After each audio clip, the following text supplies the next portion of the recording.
আসসালামু আলাইকুম। থামির সারাদিন থেকে আপনাদের সবাইকে স্বাগত।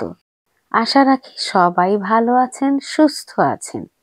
তো সকাল সকাল উঠেই ভাজির জন্য সবজিটা কেটে নিচ্ছি। প্রতিদিনই রাতেই করে রেখে দিই, আজ সেটা হয়নি। আছে না, এক একদিন কোনো কিছুই ভালো লাগে না। তবে একটি কথা ঠিক, সময় মতো সব কাজ করাই ভালো, না হলে পরে অনেক কষ্ট করতে হয়।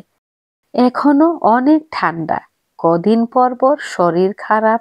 ঠান্ডার কারণে এই অসুস্থতা আর ভালো লাগে না গো। পরিবারের সবাই বলে পানিতে হাত না দেওয়ার জন্য। শুনে এত ভালো লাগে। এরকম কেয়ারিং শুধু পরিবারই দিতে পারে, তাই না বলেন? সে যাই হোক, সবজি ভাজি দিয়ে রুটি খেয়েছি, অনেক বানিয়েছি, কালও চলে যাবে। তো দুপুরে রান্নার জন্য চাপিলা মাছ কেটে নিচ্ছি। টমেটো দিয়ে একটু মাখো মাখো করে রান্না করব। এই মাছটার ঘ্রাণ এমনিতেই ভালো লাগে, আমার কাছে ইলিশ মাছের ঘ্রাণের মতোই লাগে। এদিকে চিকেন আলু দিয়ে রান্না করব। আমরা যখন নানা বাড়ি যেতাম তখন ঠিক এরকম এত বড় বড় আলুর টুকরো দিয়ে মাংস রান্না করতেন।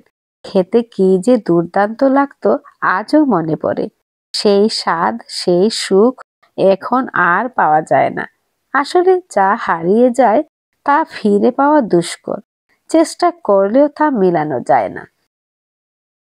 তো এই তো দুপুরের খাওয়া দাওয়া শেষ করে একেবারে বাসনপত্র ধুয়ে ড্রয়ার মুছে টুছে লেগে পড়েছি পেঁয়াজ গোছাতে।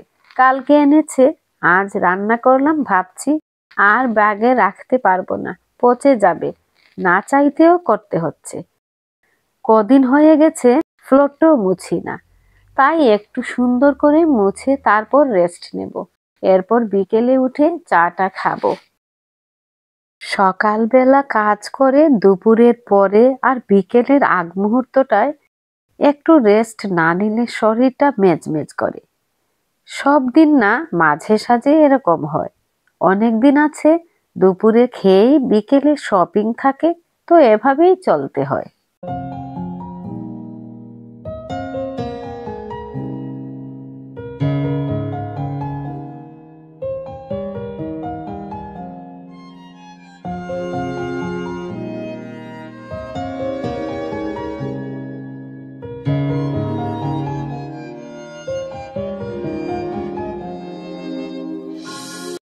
তো এই তো চলে এলাম বিকেলে চা খাওয়ার জন্য।